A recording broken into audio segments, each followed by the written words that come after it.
out of it, don't you, sometimes? Yeah. And getting that, trying to get going again, sometimes if you take a break, it's like, and your energy just drops, doesn't it? Yeah. You're just trying to get that drive back going again, but then you sort of feel like you've got to because people are watching. Yeah, especially in work, you got like having different focuses throughout the day, innit? Yeah. To try and get you through. Yeah. And obviously, a million and one things come up. So you've just got to try and prioritise, I guess, and stick the mood to the back of your mind. Yeah. And just crack on with it, right? And that's it. And you think, okay, got to be done by this time, but it's not going to get done. The problem is then your energy levels drop because your mood's dropped. Well, yeah. And then having those conversations with whoever's on site to tell them that the stuff's not going to get done. Yeah. So, Getting a bollocking. and then realising that, there's nothing you can do about it anyway, right? No, that's it. If you can't solve it, you've just got to find a way around it to make it work eventually. Yeah. But mood, it's different every day, right? And every minute of the day can be different. So, moods change. I've got money on mine, mate. Oh yeah. So obviously it's the biggest driver for being here. Yeah. For the majority of people anyway. I don't know, money. I think what I always try and preach to apprentices and people younger than me is just look after it and don't be stupid. And especially when you're starting off, you know what I mean? Because it's so hard to get that money back. Oh yeah. Because I'm 46 now and I'm still struggling like fuck trying to get to where I want to be. Do you know what I mean? So that's my only advice to anybody. Just when you're a kid coming up and doing your apprenticeship or whatever, just try and look after what you've got rather than splashing it up the wall, man. Yeah, that's it. It's like self-employed lads like me. It's like you've got, like for me, you got your tax, you got your VAT, stuff like that. January's a really expensive month. Yeah. You've got Christmas, it's all come through. Yeah. And then all of a sudden you've got a few K in tax, few K in VAT. All of a sudden, in a couple of months, you've spent 10 grand. And it's like thinking, geez, that's a lot of money. It's a lot when you're not cards in, right? Yeah. When you are self-employed, it's a lot, especially when jobs, could be wrapping up around Christmas time or just after. Oh yeah. And you've got to try and plan your next bit of work and sort yourself out and. Yeah, weather outages as well. If the weather turns bad, like we've had the snow, all of a sudden you're less productive because you can't get out there. Yeah. So you've got to think, okay, forward plan it. So you've got to make sure everything's to one side ready, because otherwise it can soon overget you. Yeah. And then on the flip side of that, if your card's in and you're salaried or whatever, that's the swings and roundabouts, right? Because obviously, if you're self-employed, you can go where you want, maybe go where the money is, or go whatever you fancy. If your card's in. Yeah, the fixed income, or there's not any overtime on site or anything like that. Yeah, there's more dependency in it. Do you know what I mean? Yeah. Yeah, man. All good. Yeah. Swap them over. Yeah. Oh yeah. Oh, cheers, bud. Hurt me back. What's that? It hurt me back last week. Well, yeah, that's yours then. Yeah, somebody had picked up a 150 kilo piece of Eki. Yeah. Didn't agree with me that. I'll stick with that. What's yours are saying? Do you have anyone you feel comfortable enough to talk to if you feel low? I think I'm pretty good like that. Yeah, I just I'm not really bothered about telling anyone. You know what I mean? Yeah. If they're interested, I'll just speak my mind, mate. I'm not bothered anymore. I'm too old. Yeah. I'm one of them. I wear my heart on my sleeve. Yeah. That's probably why I'm here today, because I'm not bothered. I suffer with my mental health anyway. Yeah. So talking about it's the best medicine for me. So I'm not bothered. Yeah. No, same here. So I live with anxiety, so I'm really open about it. I mean, it's one of those ones. It's if I'm open about it as well, at the end of the day, someone else might be struggling, and it might help them out to be a bit more open about it and find some support they need. Yeah, you find that the more open you are, like we're on a job, Stoke at the minute, and people come to you on the QT, and that's not a bad thing, but they come to you and talk through problems. If you can help them out, you help them out. If they need a bit of time, you give them a bit of time. Yeah. But yeah, it's just about talking, mate. And if you can do something, or point them in the right direction, you can. Yeah. because hopefully they'd reciprocate and do the same for you. Do you know what I mean? Yeah, that's it. At the end of the day, if you can help somebody point them in the right direction, they might then also be able to keep an eye on you and notice when you're struggling. Yeah, yeah. Mine's physical health. Yeah. Which is a bit shit for me because I don't do any flipping exercise anymore. Well, walk the dog, that's about it. I still smoke too much. I don't drink anymore, and I eat beige food. Yeah. That's probably it, man. I can't remember the last time I've eaten a piece of fruit. But, you know, touch wood, everything's okay. You have your checkups at the doctors and whatever else you've got to do. Yeah. I don't drink anymore, so that's gone. I don't go out partying anymore, so that's gone. But yeah, I should do more exercise. I should. Walking on site, never use the lift, make sure I'm always walking upstairs and whatever. Always try and muck in with the lifting and whatever he's doing on site. But apart from walking the dog outside of work, that's my exercise done. Yeah. So yeah, I'm very active anyway, because I'm a runner on the side of work. But yeah. Then the other thing is when you work, I run to the chippy. Dream of a chippy. But no, I mean for me, I hurt my back last week. Stupidly picked up a big piece of eckie to run through one of the saws on my own. Yeah. You just think, I've got to get it done, and it's been niggling me pretty bad. Yeah. But it's just one of them things where you think, I've got to get it done. You push your body, and then a couple of days later, you're struggling to twist a bit and you're regretting it. Yeah. So you got to realise that I'm not getting any younger. Picking up stupid stuff is not really good for your back. How old are you now? 42. 42, Ben. I'll be 42 next month. 2 Bens on here and I'm the oldest one, that's bad. Not far behind though. Mate, you are far behind, that's a lot of years to cover yet, lad. Hey, you might be as fat as me by the time you get to 46. Oh yeah? Right, I'm swapping again. Yeah. Are you keeping yours? I'm keeping all of mine, yeah. All right, okay. I'll let you twist because I can't bend me back.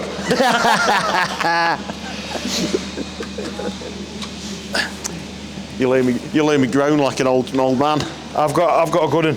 Go on then. Mine says tell us a joke. Sorry? Mine says tell us a joke. So you go first. Okay. What's a chicken's favourite brand of trainers? I don't know, Ben. What? Fuck. It's got to be right. Go on then, mate. What do you call a fish when they're wise? Don't know. A fuss. Oh, God. Tommy Cooper. Yeah, old school. Yeah, man. Go on then. My one is work pressures. Yes. I try to leave them at work. Yeah. I don't take my phone home. I brought it today just to get some pictures, but I don't. I leave my phone on my desk. No, I don't.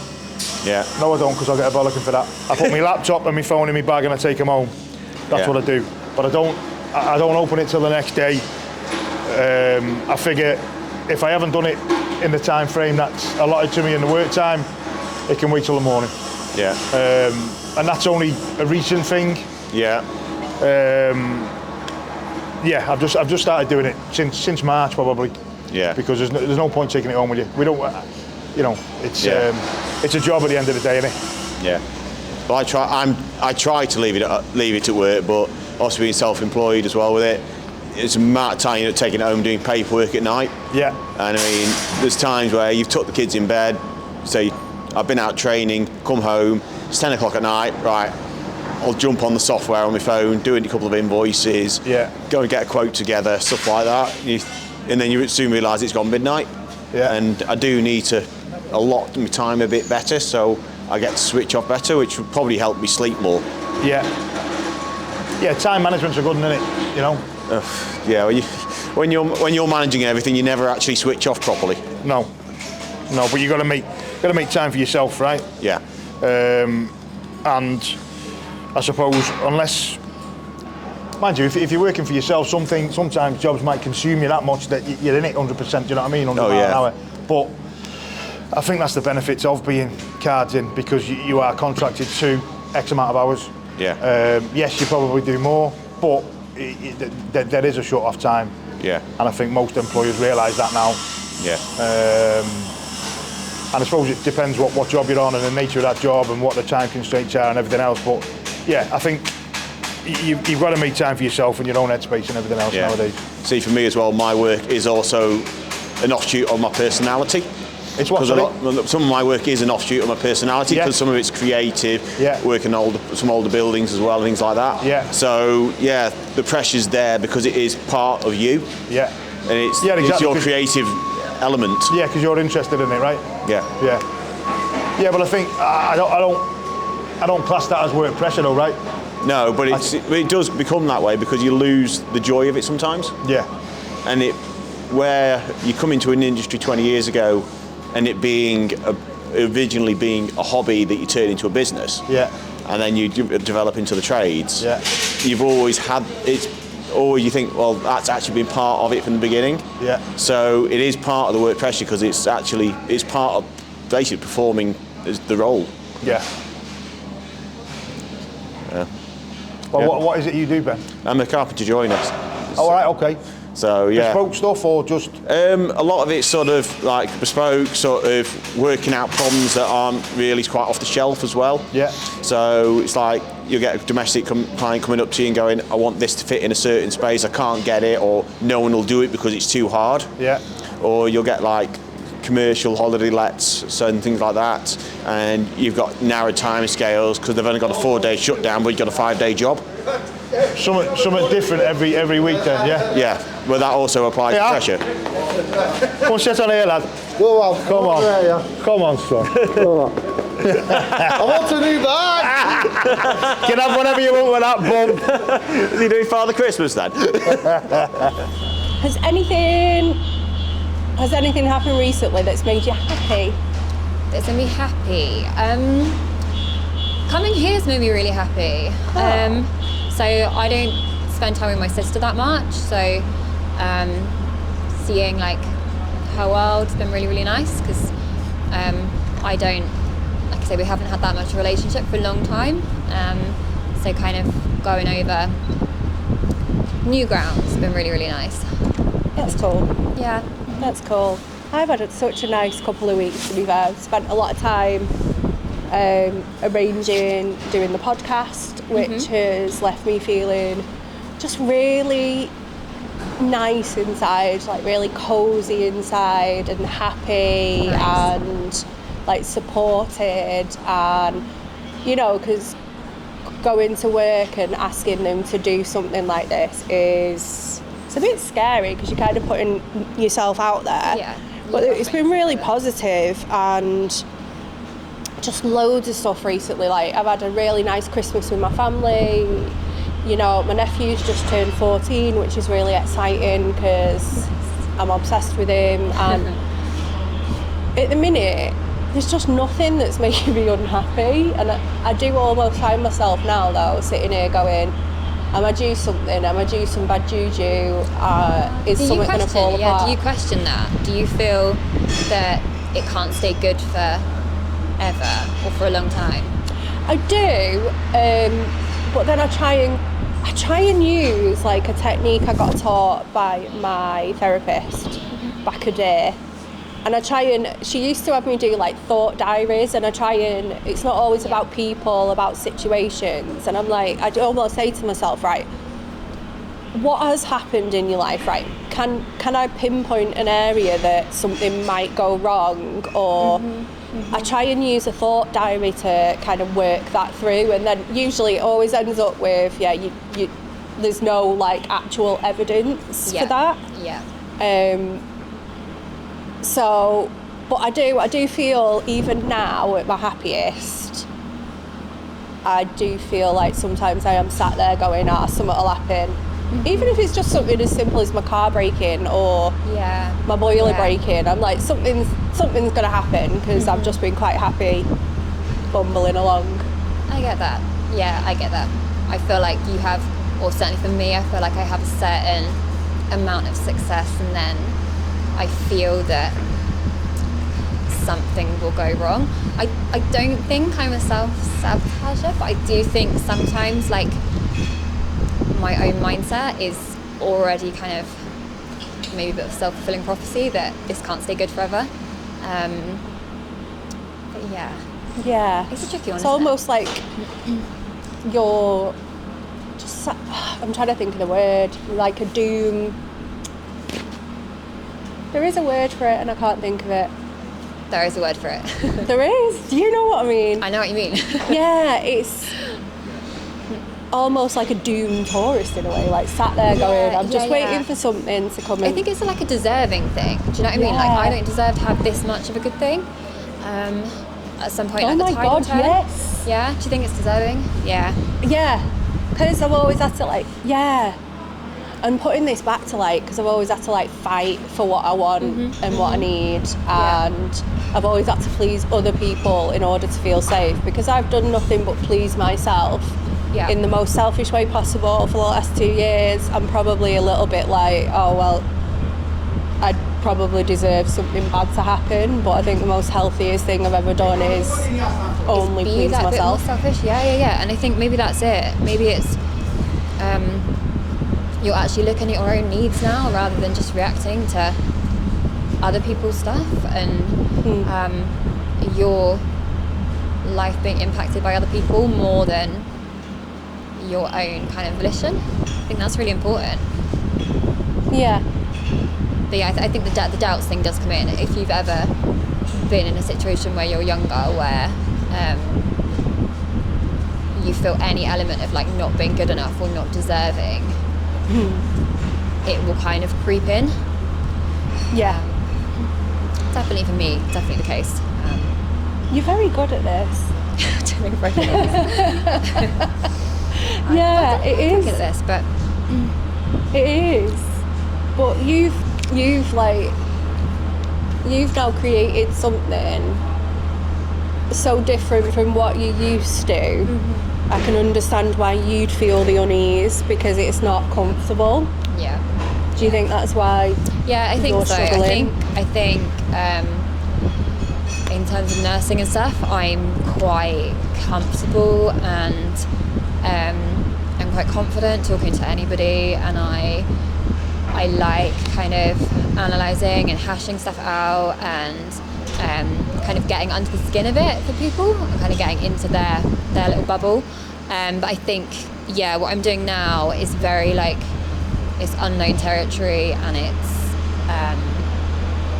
and like it involves stuff that I'm not that comfortable with, like morally not that comfortable with. So social media is something that I'm not. It's like a necessary evil for me. Okay. And I think I've actually found that a lot tougher than I thought. And I've always tried to do things which are more mindful and take me off a hamster wheel. And actually right now I am fully on it. I know the things which I need, and I'm probably not doing them enough. It feels a bit intense. Do you think you will, because of you've seen the extensive like damage that social media can have and affect a person, do you think you will struggle to ever see that there might actually be some good in it? In the way that your business has grown 1,000%. Yeah, I think from one post. Yeah. So I think I can see that you create your own world with it, actually. So if you have sort of topics you're passionate about and you surround yourself with people virtually that are your kind of people, the same as you would in real life, like that's really healthy and really helpful. So in terms of like my patients and stuff, and you're looking at if you're looking at pro-Anna stuff every day, and if you're looking at suicide pacts and all those sort of really, really damaging areas, you do end up in a loop of those things. So I think probably in the past I saw only the negatives, and right now I can see the positives, and I can see the potential in improving your mental health through social media as well. But I just think you're always on that kind of that tipping point of going down a negative rabbit hole that then means you're fed more of the bad stuff. Yeah. So I think I'm just super mindful of that. Do you not see the good it does though sometimes? Like especially the younger generation, because there's so many wellness people, there's so many people talking about diet and exercise, and so many people talking about their mental health on social media now. Yeah. Do you not think that, say, the younger generation, whereas 10 years ago the only thing that seemed available to anyone was negative stuff, nowadays I think, or I'm seeing a lot, maybe like through work, it's the younger generation that are coming through that are a lot more self-aware, and I do think social media is a huge part of what has made these lovely young people that are coming through now, especially in this industry, a lot more aware than I call them the last of the, you know, man up generation. Yeah, definitely. They're not seeing that anymore. They're not seeing and hearing that from the granddads or the dads anymore, because it's generationally just working its way out. I think in that sense, 100%, like that is a massive positive. I think the openness of conversations is great. I'm in kind of two minds about the wellness stuff. The wellness stuff's a problem in that I think some of it creates more pressure. So more pressure to have the perfect body, to eat all the right foods, to exercise, to be that, particularly for girls, I think it's probably worse for girls, to be that model persona.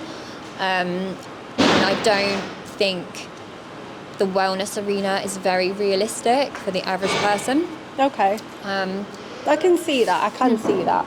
Yeah. I also see it as like, you know, a lady that is, I don't conform to like the normal beauty standards. I'm not slim, I'm not pretty. I mean, that's probably like me talking negatively about myself and proper negging myself there. I shouldn't do that. I have found a lot of comfort in seeing girls that look like me and dress like me and are a bit really silly like me. Really good. I've taken a lot of comfort from that, in seeing that I can find people that are like me on social media, which is that's amazing. That's such a comfort, such a reassurance, that's super important. So I'm really pleased that you found that. And like I say, I don't personally have a negative experience, but I think I'm just super aware of the potential pitfalls. And maybe maybe I am a little bit negative about it, where I shouldn't be. But you really do have reasoning to feel that way. But it's also, you kind of need to, I think the only way to reframe your mindset is to kind of make it something positive for yourself. Yeah. But I mean, I could go on about social media for ages, because it's so different for girls on there as well as boys. Like, you know, boys get all the gruff people, and I don't know, they'll get Tyson Fury, they'll get Andrew Tate, they'll get all these, or they might get Jay Shetty, and they're polar opposites for each other, but probably just as damaging. But for girls, it's so... I feel like I could go on forever about the positives and the negatives of it, and it's just... No, I get you. I think... Sorry, I cannot hear you now. No, that's amazing. Are you going to pick one out of the hat? You've got to give it a shake like a proper tombola. Okay. Ooh. Ooh. Okay, cool. Relationships. Talk to me about your relationships, romantic or otherwise. Romantic relationships. I've not had one of those for a while, and not really asked. Is that bad? No, that's cool. That's fine. God. I used to have a terrible kind of... I had this desperate need I needed to be in a relationship. I wanted to be wanted.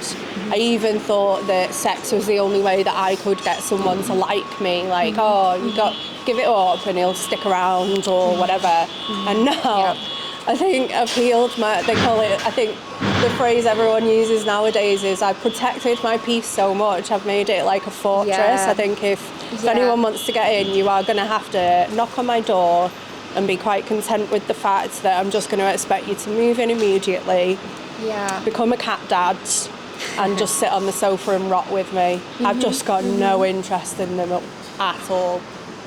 I think when you say protect your peace, that's like a big thing. Yeah. And actually, like takes quite a lot to get to that point in your life. And I think sometimes it's quite an important place to sort of take stock as well. Yeah. I think sometimes certainly for me as well, you get to a point where if you've been in like really long-term relationships, like I have, and then suddenly you're like single in your 30s, that's quite a weird place to be, right? A place I didn't expect to be. Yeah.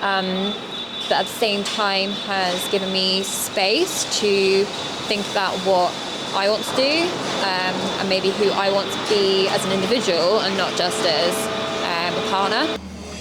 Right. Do you want to go first? Yeah, so I'm reading it out, am I? Yeah, read out what it is. Okay, tell us a joke. Fucking hell, right. All right.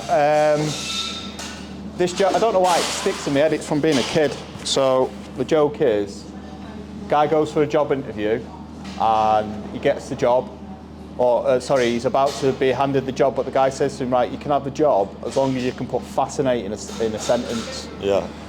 So the guy stands there and thinks about it for a minute and he goes, I've got a donkey jacket, I think it's great.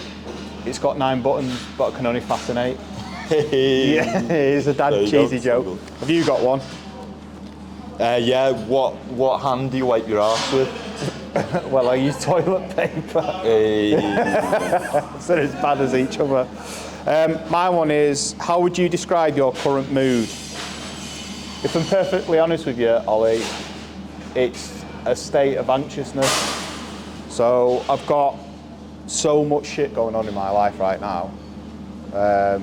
I've got stuff going on with tax. I've got stuff going on with money.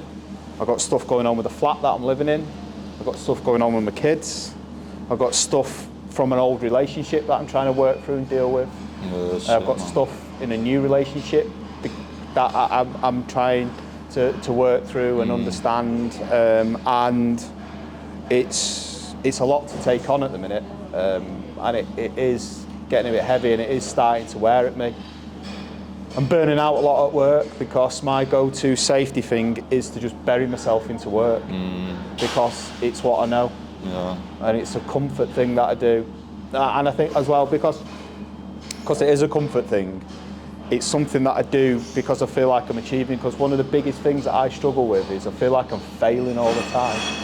And I'm not only letting myself down, I'm letting other people down. And if I go out to work and I do work, at least I can say I've achieved something. Yeah, you got that sense of achievement. Yeah, and it pacifies that feeling when sometimes that can be adding to the problem. Yeah.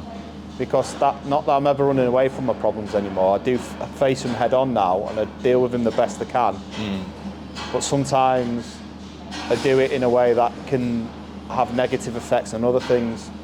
And it's just a difficult balancing act that I'm trying to do all the time. But ultimately, I'm trying to do the best I can for not only me, but my family and the people that rely on me, both at home and at work. No, 100%. I think it's very easy for life to consume you. Yeah. And obviously, I think this is a lot easier said than done, but focusing on what you can control is always what you should be doing. And then shit like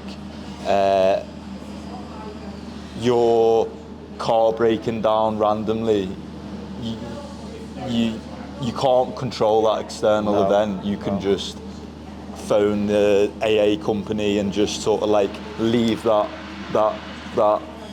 problem out of your head. You know what I mean? Yeah. Like I think what's helped me so much these past month or two is just focusing on every single thing I can do to help sort of de-stress myself, if you know what I mean. But again, that's so, especially in this industry as well, it's so much easier said than done because you've hardly got any time. Yeah.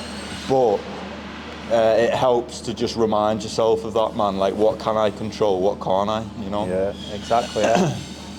And life's difficult, and You got to exactly what you can only control what you can control, and in the time that you've got as well. Yeah, exactly. And don't let it overconsume you, and focus on things that you can achieve and get done. I think the way I look at it is I always break them down into jobs, and I don't know whether that's just because the way I am as a person or working in this industry for so long, but like I might have to ring somebody up or send an email or pay a bill or something like that. Yeah. But I'll do it and I'll tick it off, because again, that adds into, right, I've done that, I don't have to think about it anymore, move on, next. That's amazing, yeah. That's the way I look at things. Yeah. And I think as well, right, the biggest thing that keeps me going is you've got to keep moving forward. 100%. Don't, no matter how hard it is and how tough it is, and you might think you can't keep going on, but you can. And you'd never ever have to do it on your own. No, 100%. People can help you with that. 100%. You're never, ever, ever, ever too far from saving, no matter what mental spot you're in. I've been in the horrendous spots, you know, I've hated myself. I've been in that emotional state of shame for fucking ages, but I'm here now in a very good spot. So if I'm here in a nice, healthy position, anyone can be. I mean, I'm sure you've been in some real bad spots, and you may have your problems now, but I'm sure you've made a lot of progress as well. Massively, yeah. And like, if I look back 3 years, 5 years, 10 years, and I can see the change in that. Like 10 years ago, I was running projects exactly like we're sat on today, and I was very much of the opinion, I don't get any of that. That stuff doesn't bother me, I'm all right, I can keep going. And then if I fast forward 5 years from that time, I had an absolute breakdown on a project. Really? Yeah. And then I got myself better and got myself back to work. And then I started doing the work that I do today. And even now, although I do have stuff that goes on in my life, I look at it very, very differently, and I react and deal with it very differently, and I can see the growth in me, not only as a person, but as like the way I turn up as a father, the way I turn up as a partner, the way I turn up as a son. Yeah, that's amazing. And they're all the things that I remind myself of all the time, that no, you are doing a good job, and you have moved on, and you have achieved stuff in your life. This is a bit of a difficult time, but you will get through it. Exactly, yeah. Yeah, it's that perspective you need of like appreciating how far you've come. Yeah. And having patience, man. Patience is such an important role. Like, say you've got goals to run an ultra marathon, you're not going to be hitting Mo Farah's time tomorrow. No. But you can beat yesterday's. You know, you can stretch, you can hydrate, you can eat well, and you can get closer to that goal. You know what I mean? You just need patience, man. That's such an important skill. That is such a good point. And like you're talking about Mo Farah there, it's important not to compare yourself to somebody else. Yeah. You might be looking at somebody else at work and seeing, well, they've got the car and they've got the marriage and they've got the kids and they've got everything else, but they're still going to have stuff that's going on in their life, and you don't know what they've had to do to get to that point. You just got to do what's best for you and how you need to do it for you and turn up for you. It 100%, man, doesn't matter what that looks like to other people. It's your world, and it's important to do it. And don't get me wrong, I still get bad days, and that's all right to have those bad days. But then, in the same breath, I don't let it take over me. I'll lean into it for a day, and if it starts going on longer than a day, I'm like, right, something needs to change. Yeah. Something needs to change here. I can't keep going on like that. 100%, yeah. And you mentioned you can never compare yourself. I always remind myself of a quote that is, comparison is the thief of joy. Yeah. And it's so true, isn't it? You know, you can, especially in this day and age now where everyone's obsessed with material things and obsessed with how they look, what clothes they wear.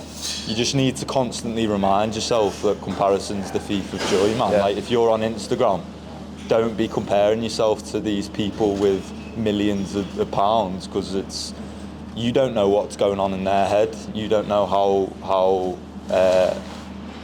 how clear their mental space is, man. They could have a way worse position in their mental, in their head than you know. Yeah, exactly. Yeah, and there's like, you don't know what they've had to put themselves through to get that. It might look nice having all the cars and the houses and everything like that, but that comes at a cost too.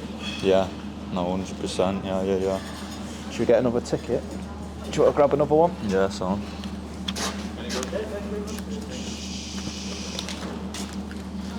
Mine's, how would you describe your current mood? That's the one I've just had. Oh, is it? I should not be putting them back in now. Yeah, that's true. What does mental health mean to you? I think mental health means to me that, well, obviously it's a state of mind of where you are, and I think a lot of people don't take it as serious as the physical health, and a lot of people don't realise that mental health and physical health go hand in hand. 100%, yeah. And I think your physical health will scream at you when your mental health's running low.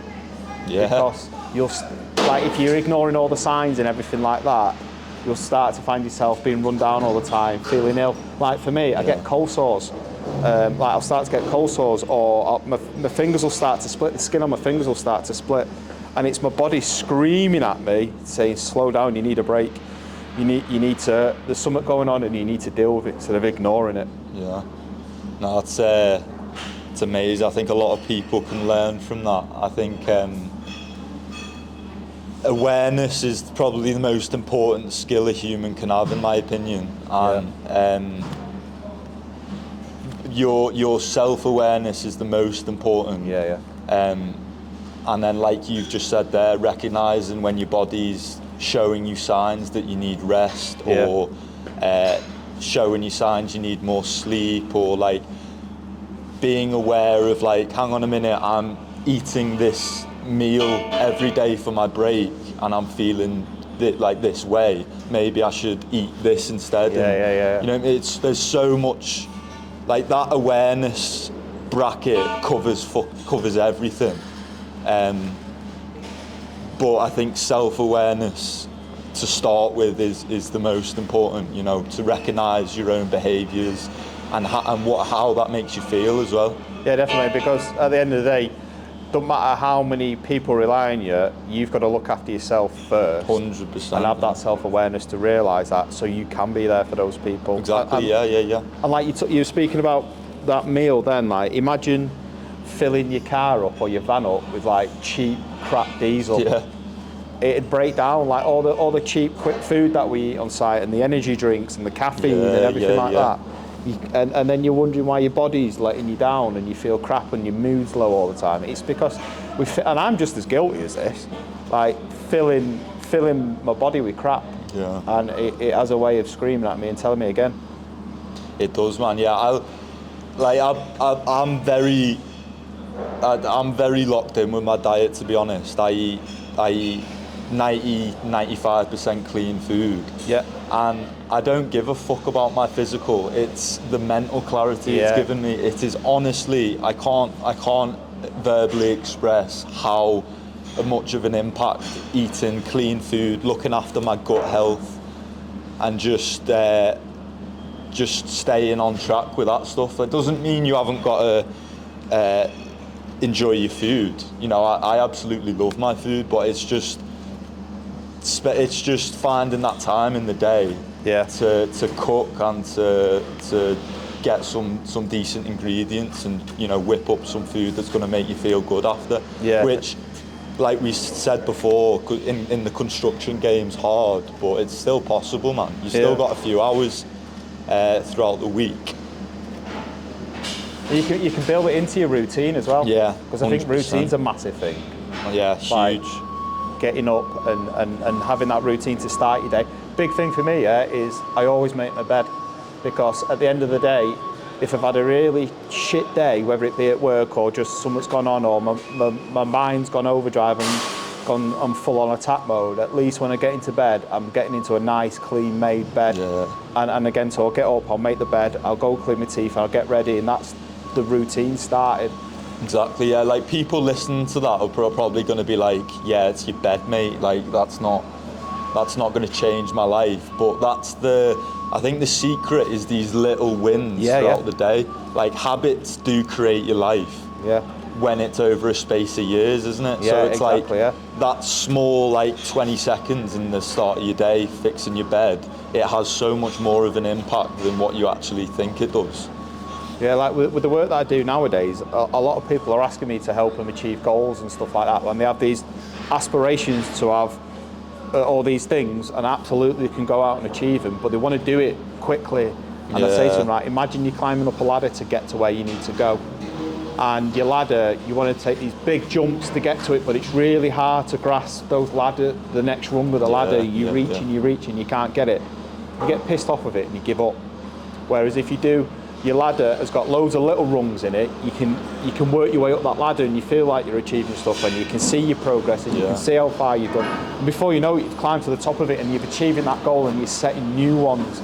And I think it all comes down from these tiny little wins throughout the day, that 1% that makes a difference, and it's all part of building routines and way of doing things. 100%, man, yeah. Just focusing on the present moment, isn't it? Yeah, but I think having an idea and a knowledge of where you want to go, like long term, is very, very important, because otherwise you're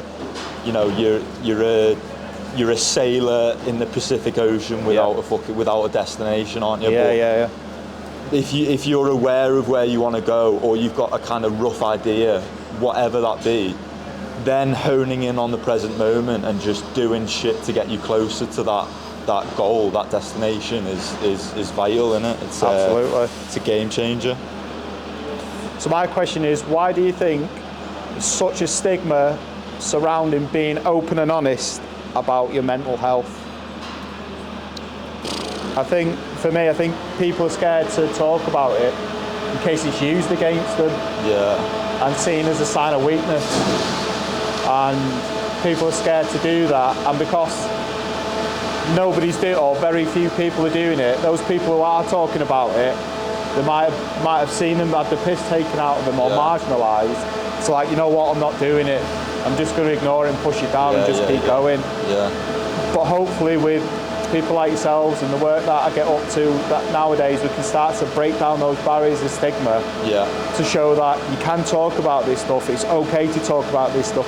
It doesn't make you any weaker. It doesn't mean you can't go out and do your job. It doesn't mean you can't go out and be the person that you want to be. It just means you've got something going on in your life right now, and you're choosing to be open and honest about it and deal with it instead of ignoring it and pushing it down. It's like having, you know, like when you've got a niggly pain all the time and you just ignore it, and then it just explodes. Before you know it, you've ended up with a real bad injury, and it doesn't have to be like that. And I think stigma is stopping people reaching out and talking about it. No, definitely, yeah. I think there's such a bad stigma because, I mean, there's so many reasons. You know, it's such a broad discussion. I'm sure we could talk for hours on it. But for me, I think, in my personal experience, my definition of masculinity was wrong. My hero's my father, and he was so stoic, and like I never saw him with any emotion whatsoever. And I thought that was masculine, and it's definitely got traits of masculinity. But being able to feel your emotions and then experience them and then sort of act after that is true masculinity. I think when you're unable to feel an emotion, and like you feel upset, for example, and then instead of feeling it and thinking to yourself, why am I feeling this? I'd throw it into the back of my mind, and I just wouldn't address it. But then that compiles. That's terrible. It's the worst thing you can do, because it's eventually got to come out, and then when it does come out, you're going to be in a situation that you would not want it to come out in. You know what I mean? Like I was at a party like ages ago, about 4 or so years ago, and something triggered my negative emotional state.